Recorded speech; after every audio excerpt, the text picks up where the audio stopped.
নমস্কার। পশ্চিমবঙ্গের আসন্ন বিধানসভা নির্বাচনে ভোট প্রার্থীদের খাদ্যাভ্যাস নিয়ে আমাদের আলোচনার 28তম পর্বে দ্য ডক আফটার ডিনার চ্যানেলে আপনাদের স্বাগত।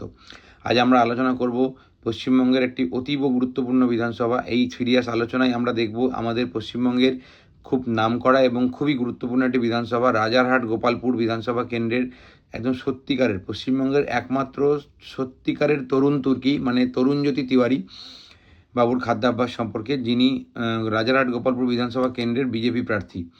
এখন এই তরুণজ্যোতি বাবু ওনার এই খাদ্যাভ্যাস সম্পর্কিত তথ্য যাদের জানিয়েছেন এবং যাদের মাধ্যমে আমরা জেনেছি তারা হলেন দ্য ওয়াল চ্যানেল এবং তার সাংবাদিক দাদা। তাই ওনাদের প্রতি আমরা চিরকৃতজ্ঞ এবং চিরঋণী।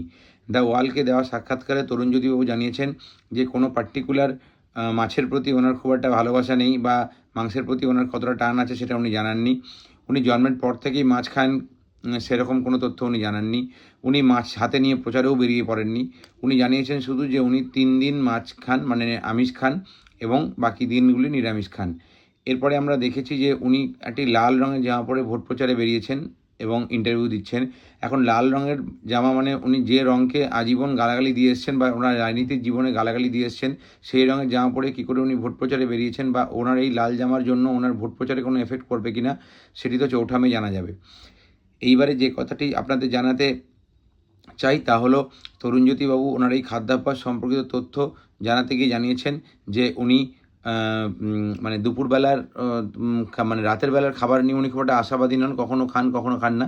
কিন্তু দুপুরবেলায় সেজন্য উনি ওই মনমোহন ভবন বলে যে ভবনে ওনার ইন্টারভিউ হচ্ছিল সেখানে উনি পার্টির সমস্ত কর্মচারীদের সঙ্গে বসে খান এবং এই দিনকে উনি ওনার হায়ার অথরিটির কাছ থেকে পারমিশন নিয়ে এসে বসে ওখানে খাচ্ছেন। এখন ওনার এই ভোটযাত্রাতে ওনার এই খাদ্যাভ্যাসের কতটা প্রভাব পড়ে সেটি এখন দেখার। আপনার ভোটযাত্রা শুভ হোক, ভালো থাকবেন। আপনাকে অসংখ্য ধন্যবাদ। পুরো ভিডিওটি সবাই দেখবেন। আমাদের সকলের প্রিয় বিজেপির প্রার্থী ও রাজারহাট গোপালপুর বিধানসভা কেন্দ্রের তরুণজ্যোতি বাবু সকালবেলায় খেয়ে নেন ড্রাই ফ্রুট, সঙ্গে খান কিছু নর্মাল ফ্রুট মানে কিছু ভেজা ফ্রুট মানে কিছু ওয়েট ফ্রুট মানে ড্রাই ফ্রুট খান এবং অন্যান্য ফ্রুটও খান।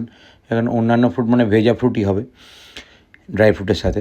আর এখানে উনি যেখানে আমরা ভিডিও ছবিতে দেখতে পাচ্ছি তা হলো উনি খেয়ে নেন একটি ওনার লাগে, উনি বলেছেন আমার লাগে সকালবেলায় একটা কড়া করে 1 কাপ কফি। এই কড়া করে কফি ওনার কী কাজে লাগে সেটা আমার জানা নেই। এই দুপুরের মধ্যাহ্নভোজ যখন উনি বর্ণনা করেছেন তখন উনি জানিয়েছেন উনি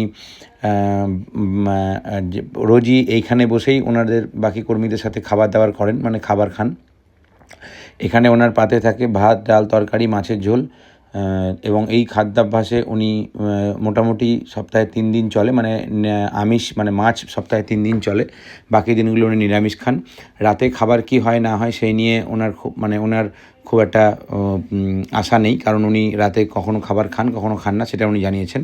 কিন্তু দুপুরবেলায় উনি চেষ্টা করেন ওনার কর্মীদের সাথে ওই মনমোহন ভবন বলে একটি ভবন আছে বাগুইহাটির কাছাকাছি, ওখানে উনি খেয়ে নেন এই টেবিলে বসে। অদ্ভুতভাবে লক্ষণীয় ওনার লাল রঙের জামা, যদিও চিরকাল উনি লাল পার্টিকে গালাগালি দিয়ে এসছেন, কিন্তু কী করে লাল রঙের জামা পরে উনি এইভাবে খাবার খেতে পারেন সেটি উনিই বলতে পারবেন। এখন লাল রঙের লাল দলের কেউ যদি ওনাকে প্রশ্ন করেন উনি কি উত্তর দেবেন তা আমার জানা নেই।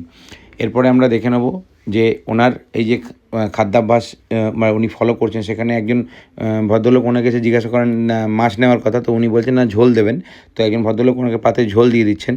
এখন এইভাবে ওনার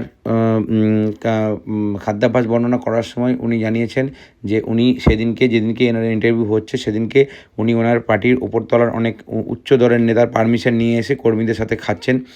এখন এই খাদ্যাভ্যাস কতটা ওনাকে হেল্প করে ভোটে জিততে তাই এখন দেখার। আপনার ভোট যাত্রা শুভ হোক, ভালো থাকবেন।